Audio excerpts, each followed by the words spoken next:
Hello everybody, my name is Rachel and welcome to part 1 of my August reading wrap-up. August has probably been my slowest reading month of the year so far, though we'll see if it picks up near the end. I've mostly just been busy and consumed by other things going on, so this may actually be a short wrap-up for once, though now that I've said that, I will talk on and on and on for ages. So let's begin with the two books that I will talk about in other videos. The first one is, of course, my reread of A Memory Called Empire by Arkady Martine. I have a spoiler-free review of this that I made when I first read it back in 2019, and if you want to hear my very, very spoilery thoughts on the reread, that is in my most recent rereads video. So I will link those for you.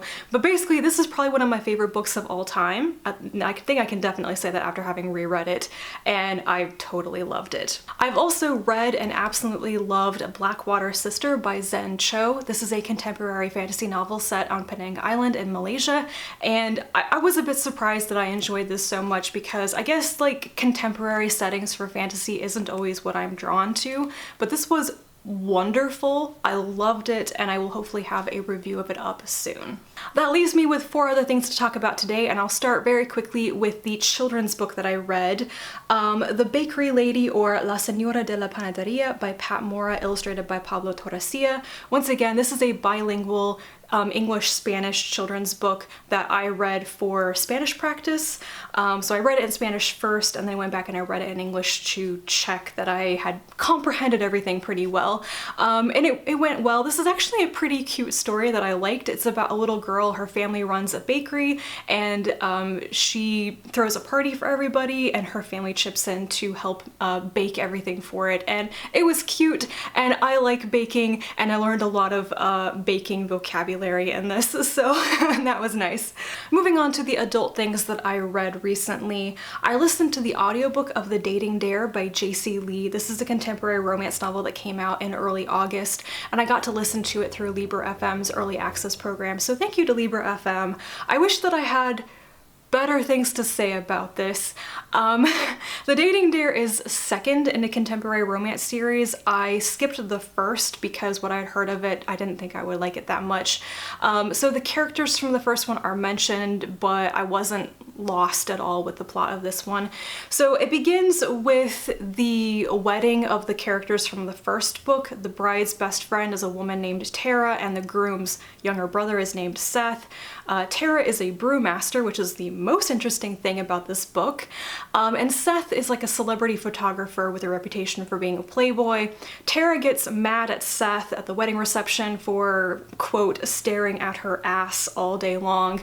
And they end up having a drinking game together and daring each other to go on a series of 4 dates without falling for each other, because these are the great decisions that you make when you are drunk, but also want to get in somebody's pants.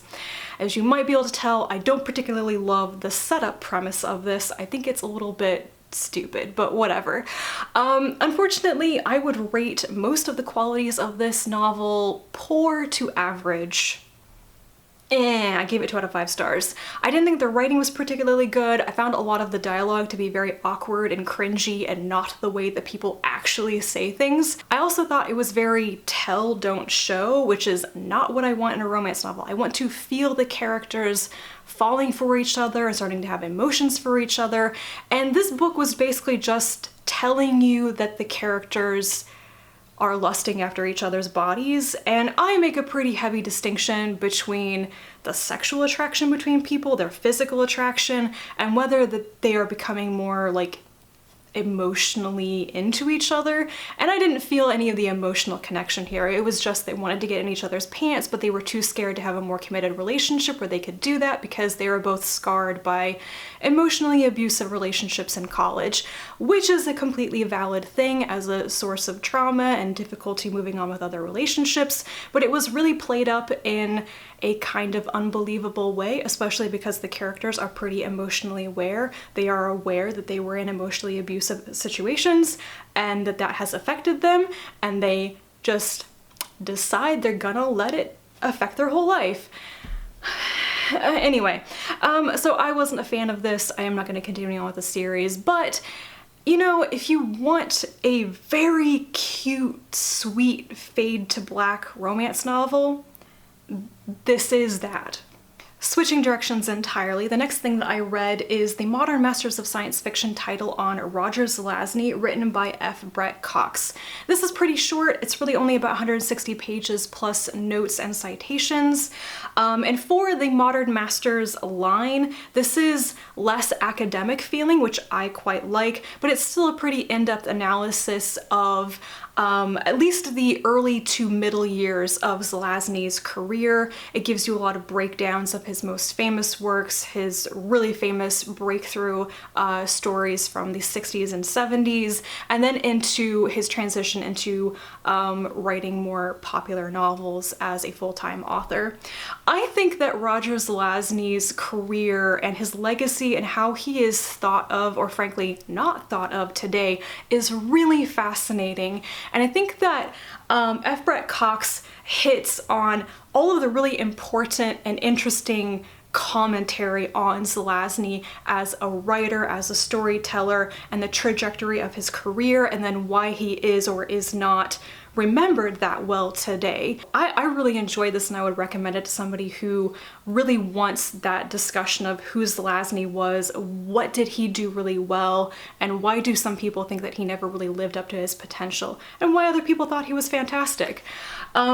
So yeah, once again though, if you are interested in these Modern Masters of Science Fiction titles, they are super interesting if you're into specific SFF writers and the history of SFF, but they contain so many spoilers. There are like entire plot descriptions and theme analyses and stuff. This doesn't super bother me because I know I will forget a lot of the spoilers by the time that I actually read some of these things for myself. But anyway, so yeah, this is another good installment in this particular line, and I'm glad that I read it. Lastly is a bit of the odd one out. This is a nonfiction book called Cræft, an inquiry into the origins and true meaning of traditional crafts by Alexander Langlands.